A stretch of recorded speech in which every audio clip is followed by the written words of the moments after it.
हम जिस संसार में जी रहे हैं, वो दुनिया जिसमें हम पैदा होते हैं, जीवन जीते हैं और अपने जीवन की उन सारी जरूरतों को पूरा करने के लिए बहुत मेहनत करते हैं। और वो सब कुछ लोग पा लेते हैं और कुछ के सपने सपने बनकर ही रह जाते हैं।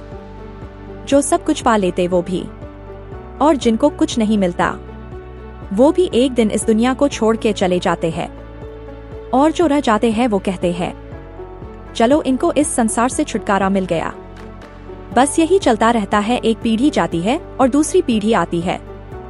कई सदियां बीत गई और इसी तरह सुबह से शाम बीत जाती है। लड़कपन, बचपन, जवानी, अधेड़, बुढ़ापा और कहानी खत्म। लेकिन यह सच नहीं है। इसके बाद आप एक दुनिया में प्रवेश करते हैं और उस दुनिया में आपको 2 द्वार मिलते हैं। लेकिन उसमें से आपको कौन से दरवाजे से होकर उस दुनिया में जाना है, ये आप अपनी मर्जी से तय नहीं करेंगे। तो फिर आप पूछोगे कि कौन तय करेगा? आपको एक दुनिया दी गई थी, वहां आपको पूरी आजादी थी कि आपको क्या करना है।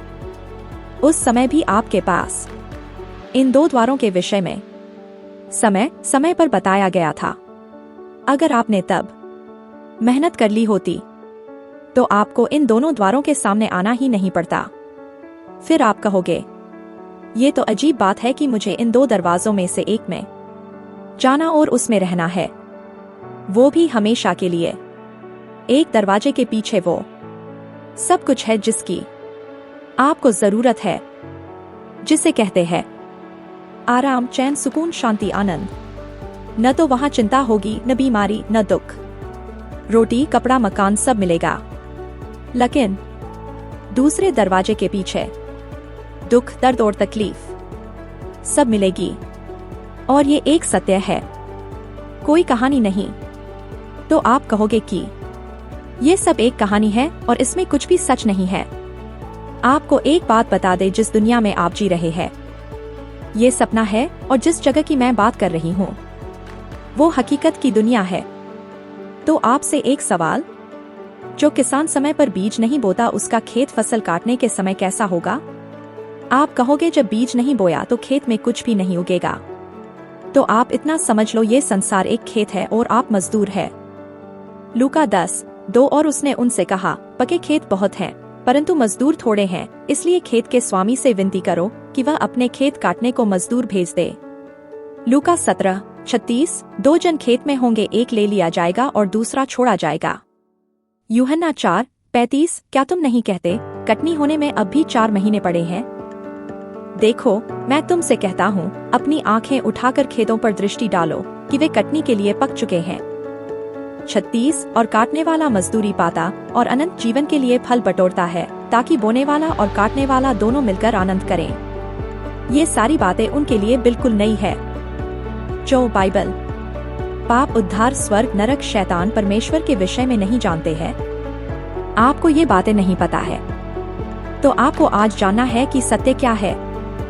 बाइबल एकमात्र ऐसी पुस्तक है जो इस पृथ्वी संसार के बनने के 7 दिनों के चक्र, आकाश मंडल, ग्रह, नक्षत्र, गोत्र, जाति, भाषाएं, पशु, पक्षी, जानवर, दानव, पृथ्वी का बनना और उसका नष्ट होना, मानव उत्पत्ति, पाप और मौत, हिंसा, क्रोध, जलन, किसी को मार डालना, मिट्टी से बना इंसान, उसके नथनों में जीवन का श्वास, ये सब जीवित परमेश्वर के द्वारा ही बनाए गए हैं। और जिसने इनको बनाया है उसने ही आपको भेजा है और फिर आपको उसके पास ही वापस जाना है। सबोपदेशक 12:7। जब मिट्टी ज्यों की त्यों मिट्टी में मिल जाएगी और आत्मा परमेश्वर के पास जिसने उसे दिया लौट जाएगी। आपको एक शरीर के साथ इस संसार में भेजकर आपको सत्य की खोज करके लोगों को सत्य के विषय में बताने के लिए परमेश्वर ने इस संसार में भेजा है। और आप जो यीशु के विषय का थोड़ा सा ज्ञान पाकर या तो पापा भक्त हो जाते हो या फिर एक ईसाई बनके अपने धर्म और जाति में फंस जाते हो। सत्य की खोज करके सत्य लोगों को बताना था और एक अंधे मार्गदर्शक बनकर रह जाते हो।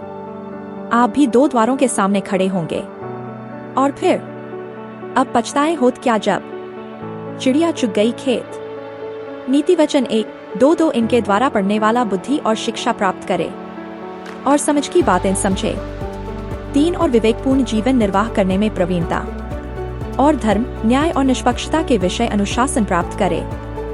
4 की भोलों को चतुराई और जवान को ज्ञान और विवेक मिले। 5 की बुद्धिमान सुनकर अपनी विद्या बढ़ाए और समझदार बुद्धि का उपदेश पाए। 6 जिससे वे नीति वचन और दृष्टांत को और बुद्धिमानों के वचन और उनके रहस्यों को समझें। आपको समझने और समझाने के लिए संसार में बाइबल की शिक्षा के माध्यम से लोगों को जागरूक करना था, और आप तो आत्मिक पापा और माँ बन गए।